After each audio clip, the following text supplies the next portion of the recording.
Halo Sobat Sehat semua, Assalamualaikum warahmatullahi wabarakatuh.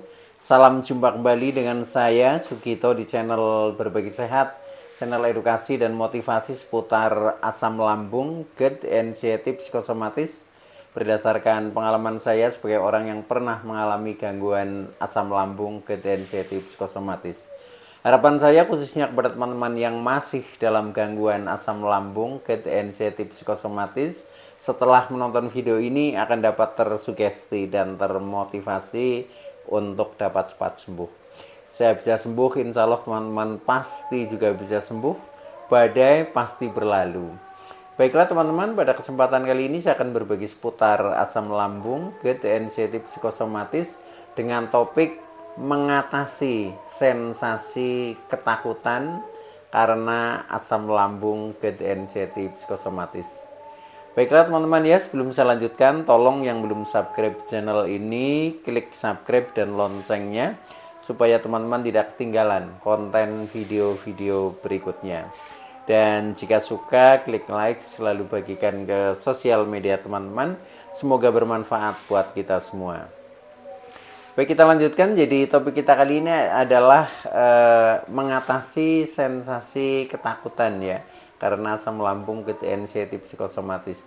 Teman-teman semua perlu kita sadari bahwa gangguan asam lambung, GERD, anxiety, psikosomatis yang disebabkan oleh multifaktor ya, baik itu faktor fisik maupun faktor psikis, dengan sensasi yang sangat beragam ya, mulai dari ujung rambut sampai dengan ujung kaki yang sering kita kenal sebagai 1001 rasa sensasi, memang sungguh luar biasa, sungguh dahsyat, dan perlu kita tangani dengan bijak agar gangguan ini dapat cepat membaik hingga sembuh total. Nah, khusus pada session kali ini saya sharingkan topik ini, yaitu mengatasi sensasi ketakutan ya. Mengingat ketika kita mengalami gangguan ini ya, khususnya gangguan anxiety disorder dan psikosomatiknya, ini rata-rata mengalami fase di mana kita mengalami ketakutan ya. Ketakutan itu bermacam-macam, dan kita harus mencoba bagaimana mengatasinya agar sensasi-sensasi itu menjadi cepat berlalu. Nah, untuk itu ya, tolong simak video ini sampai dengan selesai supaya tidak gagal paham. Dan alangkah baiknya jika teman-teman juga menonton ya video-video saya yang lain, karena di setiap video itu saling berhubungan, saling melengkapi ya, sehingga pemahaman kita tentang seputaran gangguan ini jauh menjadi lebih komplit ya. Nah, dengan komplitnya referensi yang kita pahami, maka akan mempermudah kita untuk berikhtiar secara holistik ya, untuk keluar dari jeratan gangguan asam lambung, GERD, anxiety, psikosomatis hingga sembuh total. Nah, baik teman-teman ya, langsung saja kepada pokok permasalahan kita, yaitu mengatasi sensasi ketakutannya. Nah, sensasi ketakutan ini bermacam-macam ya. Ada ketakutan yang karena dipicu oleh sensasi-sensasi ya, ketika sensasi muncul, nah kemudian muncul ya rasa ketakutan-ketakutan itu. Atau bisa juga ketakutan kadang ditimbulkan dari suasana di luar diri kita ya. Ada fenomena apa, nah kemudian kita menjadi ketakutan. Jadi banyak hal ya, banyak hal yang kita rasakan, bahkan kita itu sampai sepertinya menjadikan semakin tertekan ya, semakin tertekan, semakin ketakutan. Nah, dimana ketika kita mengalami seperti itu ya sudah ya, sensasi itu menjadi semakin melekat ya, kemudian rasanya hidup ini dalam ketidakpastian dan seterusnya, itu seperti itu. Jadi memang yang namanya ketakutan ini pasti akan menimbulkan kecemasan berlebih ya. Nah, maka dari itu kita atasi dulu ketakutannya, sehingga nanti kecemasannya itu akan menghilang juga, itu seperti itu. Nah, yang lebih penting lagi, ini ada beberapa contoh ya rasa-rasa ketakutan yang pernah saya alami dan saya mencoba untuk menerapkan solusinya, dan akhirnya kita menjadi bisa terkendali lah. Ketakutan itu artinya menjadi normal kembali ya, atau menjadi membaik teman-teman. Nah, contoh-contoh ketakutan dan solusinya itu antara lain satu ya, satu. Jadi untuk orang-orang yang mengalami gangguan asam lambung degeneratif psikosomatis itu khususnya yang dialami oleh saya ya, mungkin teman-teman bisa jadi ada kesamaan, tapi bisa juga ada sedikit perbedaan, itu pun wajar ya. Tetapi yang lebih penting adalah bagaimana solusinya, itu sebenarnya itu yang ingin saya sampaikan kepada teman-teman, karena yang menjadikan kita istilahnya nanti akan menjadi berubah ketika kita menerapkan solusinya, itu seperti itu. Nah, ketakutan-ketakutan itu contohnya yang pertama ya. Yang pertama itu saya pernah merasakan takut makan obat ya, takut makan obat. Nah, karena apa? Karena ada semacam apa ya, ya doktrin lah atau informasi yang saya dapatkan ya, mungkin dari beberapa sumber ya, termasuk dari orang lain, pernah juga mendengar dari dokter bahwa ketika kita makan obat terus-terusan ya dalam waktu yang cukup lama, apalagi kita ketergantungan obat, itu efeknya menjadi tidak baik ya, atau efeknya negatif. Nah, itu melekat di pikiran saya ya. Nah, sehingga ketika kita mau makan obat ini saya menjadi takut duluan nih, takut wah jangan-jangan nanti efek yang lain ya, mungkin organ lain menjadi tidak membaik. Nah, itu seperti itu. Nah, akhirnya untuk makan obat menjadi yaitu menjadi rasanya malah semakin takut, semakin cemas ketika kita semakin banyak makan obat, apalagi ketika kita ketergantungan dengan obat. Nah, itu seperti itu. Nah, tapi juga ada efek positifnya setelah kita mengalami rasa takut makan obat ya, karena kita tahu bahwa efek ya untuk ketergantungan dengan obat itu tidak baik ya. Nah, itu menjadikan kita bisa mengurangi obat, bahkan akhirnya menjadi terlepas dari obat ya, terlepas dari obat. Nah, itu kemudian jadi seperti ini teman-teman. Caranya memang ketika kita masih takut untuk makan obat, itu harus ada solusinya. Nah, solusinya bagaimana ya? Ya, pertama kita berusaha mengurangi obat-obat. Bahkan kalau bisa itu jangan tergantung dengan obat ya. Nah, tetapi sebenarnya itu bisa. Yang penting perubahan-perubahan itu harus sedikit demi sedikit ya. Jadi untuk mengurangi segala sesuatu itu memang jangan drastis teman-teman, tetapi kita kurangi sedikit demi sedikit. Nah, akhirnya nanti kita bisa terlepas dari itu. Nah, selain itu juga harus ada solusi yang lain ya. Contohnya solusi yang lain ya, sebagai gantinya, katakanlah gantinya obat. Nah, saya itu lebih rajin minum atau makan ya, yaitu makanan herbal alami lah. Contohnya saya mengkonsumsi kunyit ya, kemudian temulawak, kemudian ada kencur, kemudian ada pisang kepok, dan bermacam-macam yang kira-kira bermanfaat, tetapi itu sifatnya makanan ya. Jadi saya anggap sebagai herbal alami, ini sebagai pengganti obat. Nah, dengan seperti itu ya akhirnya kita menjadi membaik juga, karena secara mental kan kita sudah bisa mengurangi obat. Nah, ini berarti sesuai dengan doktrin di pikiran kita, yaitu seperti itu. Nah, kemudian ada gantinya, yaitu dengan menerapkan itu herbal alami atau makanan alami yang berkhasiat lah, seperti itu. Contohnya seperti rajin makan bubur padi irut, yaitu sangat bermanfaat seperti itu. Rajin minum air tajin misalkan, seperti itu. Nah, itu sebagai gantinya obat sebenarnya pada waktu itu. Nah, akhirnya menjadi semakin membaik juga. Nah, itu yang pertama yang saya alami waktu itu pada saat saya mengalami takut makan obat, itu seperti itu. Jadi ada gantinya, yaitu herbal alami. Kemudian obatnya alhamdulillah menjadi tidak ketergantungan, yaitu seperti itu. Nah, kemudian yang kedua, pernah juga takut makan makanan pantangan ya, takut makanan pantangan ya. Karena apa? Karena doktrin di pikiran kita ya, itu kalau kita makan makanan pantangan nanti akan kambuh, seperti itu. Nah, padahal kita inginnya kan sembuh ya, sembuh kemudian permanen, tidak kambuh-kambuhan ya, sehingga mantang menjadi seperti berkelanjutan seperti itu ya.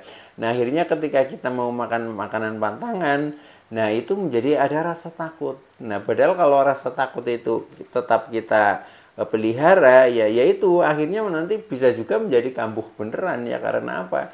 Karena untuk orang-orang psikosomatis yaitu sesuai dengan bayangan pikiran kita sendiri. Kalau kita membayangkan kambuh ya bisa jadi itu tubuh meresponnya menjadi kambuh. Nah, itu sifat psikosomatik itu seperti itu. Nah, maka dari itu ini harus dirubah ya. Nah, cara merubahnya bagaimana ya supaya kita tidak selalu takut dengan makanan pantangan, tetapi kondisi tubuh kita juga menjadi semakin membaik, yaitu saya dengan cara mengatur porsinya. Jadi istilah pantangan itu saya hilangkan ya, tetapi saya cukup mengendalikan. Jadi prakteknya hanya saya kurangi. Jadi yang tadinya menjadi makanan-makanan pantangan itu di pikiran saya sudah nggak ada, sudah tidak mantang lagi. Tetapi itu adalah jenis-jenis makanan yang perlu diwaspadai. Nah, artinya yang tadinya menjadi makanan pantangan, nah kita rubah porsinya. Contohnya boleh makan tetapi sedikit, itu seperti itu. Nah, dan seperti itu ya efeknya di tubuh itu menjadi baik-baik saja, itu seperti itu. Jadi makan tidak berlebihan ya, tetapi juga tidak mantang, itu seperti itu. Jadi khususnya makanan yang tadinya jadi pantangan ya, contohnya misalkan makanan pedas ya, sambal seperti itu ya, kita boleh makan, tetapi cukup sedikit lah. Contohnya kalau saya makan sambal ya, bahkan sampai dengan sekarang ya, itu saya menjadi terbiasa makan cabai ya atau sambal itu sedikit aja itu sudah terasa ya. Bahkan kalau misalkan kita sedang makan kemudian ada sambalnya, cukup saya sentuhkan saja itu sudah terasa agak pedas, itu seperti itu. Nah, itu artinya kan sudah mengurangi porsinya. Yang dulunya ketika belum mengalami gangguan ini mungkin kita ngambilnya banyak ya, nah kemudian setelah itu mantang berarti tidak makan sama sekali. Nah, ketika ingin berubah caranya seperti itu, jadi kita boleh ya makan tetapi jangan berlebihan, porsinya secukupnya saja, itu seperti itu. Nah, dengan seperti itu nanti lama-lama kita tidak takut lagi dengan makanan pantangan, karena di pikiran kita itu sudah tidak ada pantangan ya, adanya memang makanan yang kita kendalikan. Yaitu sih wajar setiap orang mau makan ya, bahkan orang yang tidak mengalami gangguan asam lambung, ketidaksensitif psikosomatis pun ya, ketika mau makan seharusnya itu juga membayangkan tentang makanan ini manfaatnya di tubuh seperti apa ya, apakah positif, apakah negatif ya. Nah, itu juga menjadi pertimbangan. Nah, apalagi kita ya. Nah, kita ya harus seperti itu ya, termasuk dalam hal ini. Nah, kita itu jadi boleh ya makan yang tadinya panas tapi cukup sedikit lah, itu seperti itu. Nah, itu yang kedua ya. Kemudian yang ketiga ini pernah juga takut dengan mitos ya, dengan mitos. Contohnya mitos mendengar suara burung ya, suara burung kedasih ya, kedasih.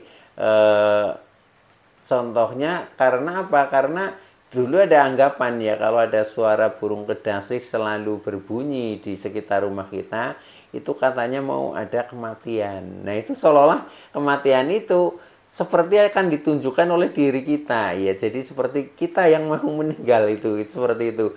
Nah, akhirnya kita menjadi takut seperti itu ya. Nah, padahal yang namanya mitos ini kan cerita dari mulut ke mulut yang sudah berlangsung lama ya. Nah, itu memang orang-orang dulu itu ada yang meyakini atau mempercayai ya, tetapi mau percaya atau tidak, nah itu sebenarnya ya hak kita ya. Jadi tidak percaya pun ya nggak masalah, wong itu hanya cerita kan, seperti itu ya. Jadi hanya cerita dari mulut ke mulut. Nah, ini caranya memang kita harus paham betul ya teman-teman. Jadi ketika ada sesuatu yang menakutkan, nah itu harus kita ini analisis ya, harus dianalisis. Contohnya itu dengan mitos ya, yaitu kita harus tahu bahwa mitos itu hanya cerita dari mulut ke mulut. Kita percaya boleh, tidak percaya juga tidak apa-apa. Nah, kalau kita meyakini kok menjadi takut, ya sebaiknya kita nggak usah yakin, nggak usah percaya, karena itu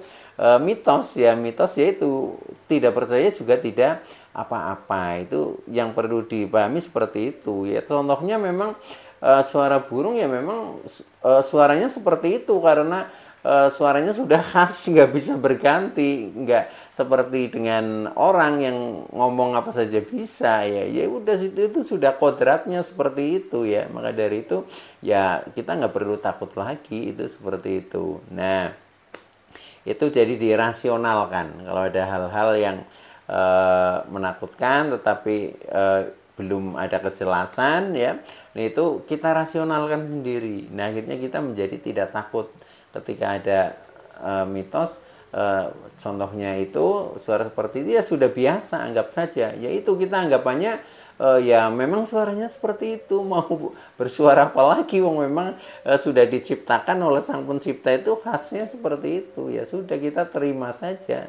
Dan itu tidak ada efeknya dengan kita ya, tidak tidak kemudian kita menjadi katakanlah mau meninggal, itu ya enggak lah seperti itu.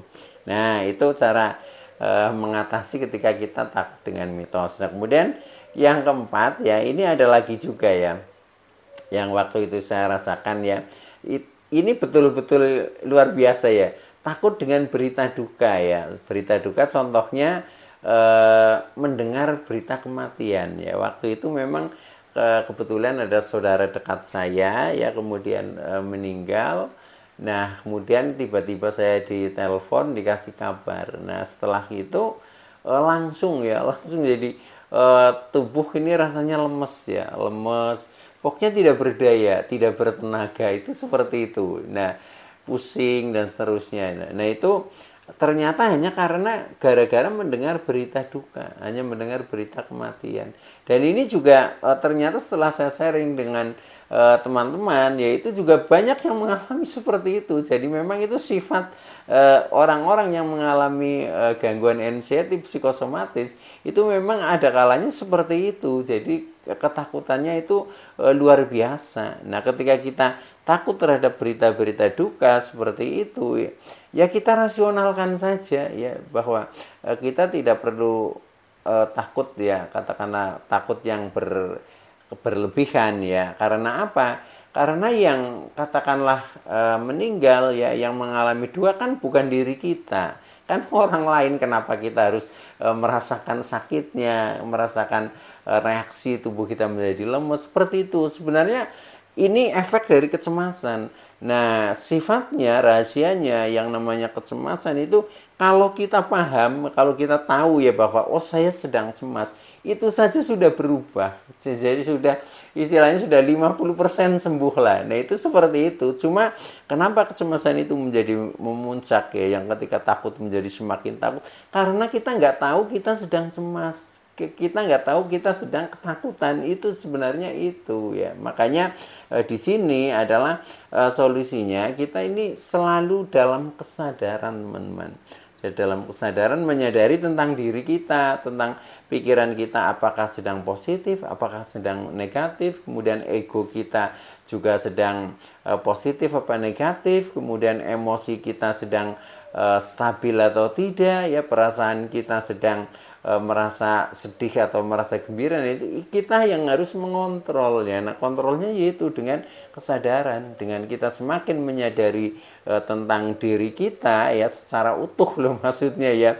Itu hal-hal seperti itu ya, itu juga akan menjadi membaik. Akhirnya kita menjadi misalkan ada berita duka atau apa ya sudah, nggak apa-apa, itu alamiah saja, karena memang dia meninggal karena sudah sakit yang cukup lama, atau mungkin sudah sakit parah, atau mungkin kecelakaan, kan banyak sebab ya itu seperti, atau mungkin sudah usia sangat lanjut. Nah, itu kan banyak sebab. Nah, hal-hal seperti itulah yang justru kita masukkan sebagai doktrin. Jadi kita selalu memandang wajar terhadap apa yang terjadi, jangan dihubungkan dengan perasaan kita ya. Tetapi untuk orang-orang yang mengalami gangguan sensitif psikosomatis memang apa-apa itu sensitif sekali dirasakan oleh diri kita itu seperti ya, itu wajar ya karena kita belum paham. Tapi kalau kita yaitu intinya kesadaran, kalau kita paham, oh saya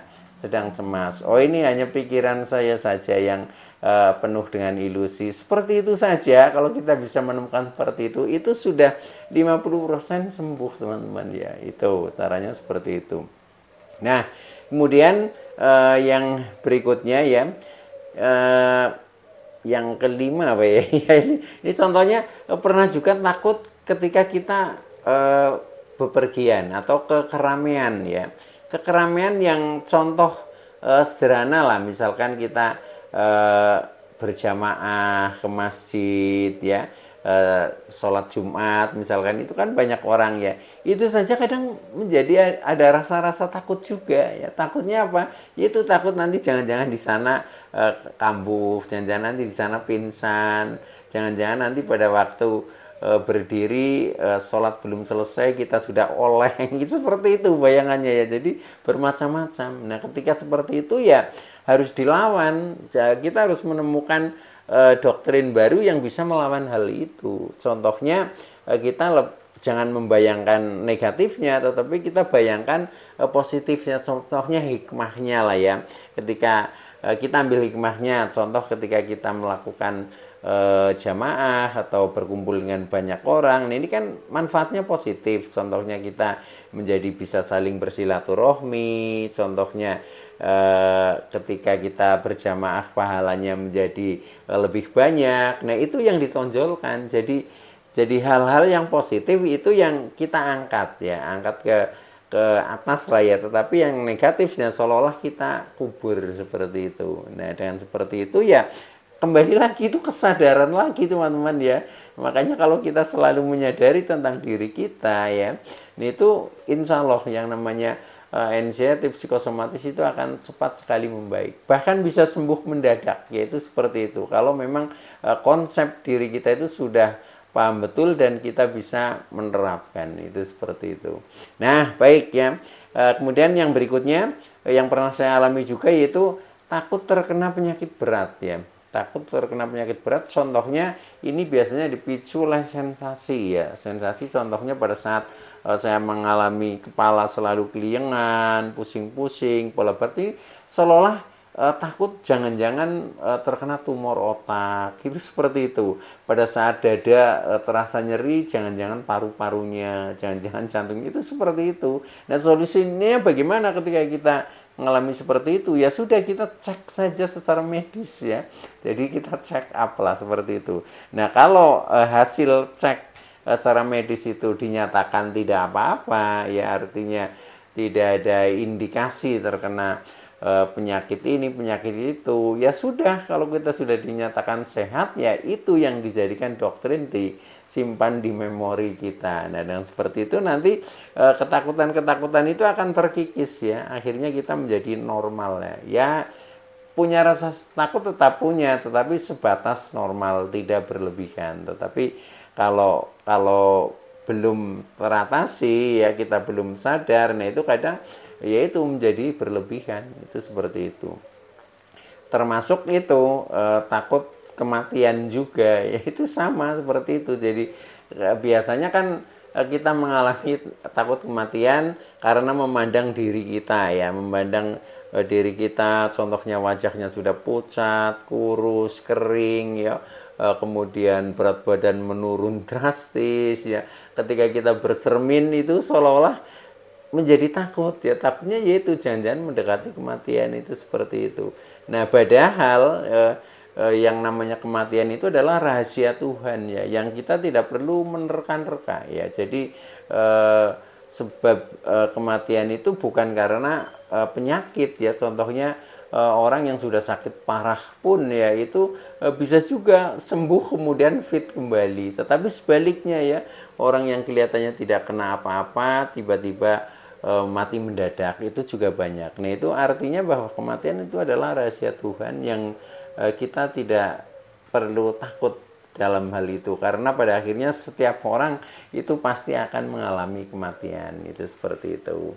Jadi kita belajar istilahnya untuk ini apa ya, belajar banyak hal lah, belajar banyak hal khususnya secara spiritual ya, tentang kesadaran diri kita. Nah, akhirnya kita nanti menjadi paham, jadi nggak terlalu sensitif terhadap rasa-rasa yang sifatnya ilusi, yang kita kadang menerka-nerka sendiri, itu seperti itu.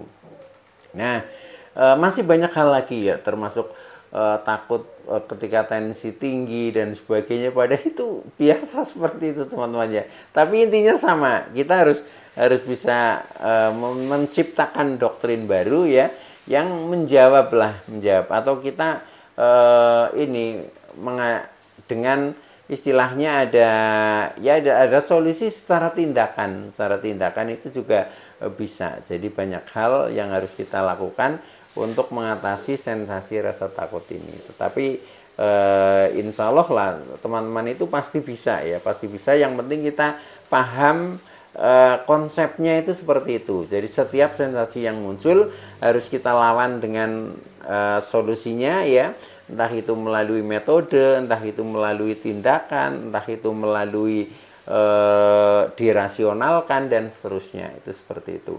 Baik teman-teman ya, itu dulu yang bisa saya sampaikan ya. Kurang lebihnya mohon maaf. Terima kasih atas like, subscribe serta komennya. Saya Sugito dari channel Berbagi Sehat. Saya bisa sembuh. Insya Allah teman-teman pasti juga bisa sembuh, badai pasti berlalu. Oke, sekian, terima kasih. Wassalamualaikum warahmatullahi wabarakatuh.